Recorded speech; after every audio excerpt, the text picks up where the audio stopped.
কবর থেকে যখন উঠবে, লম্বা হাদিস আমি টানতে চাইতেছি না, মালাকুল জিবরিল আমিন যখন পর মারবে, হুকুম হবে ইতি হাবিবি মাকাম আল মাহমুদ, আমার বন্ধুকে মাকামে মাহমুদে নিয়ে আসো জিবরিল।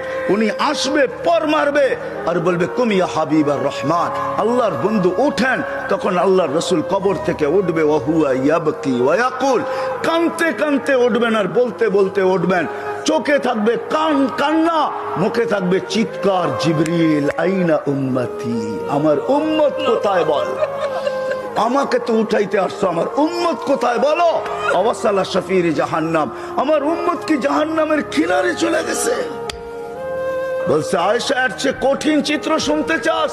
বলে ইয়া রাসূলুল্লাহ শুনান।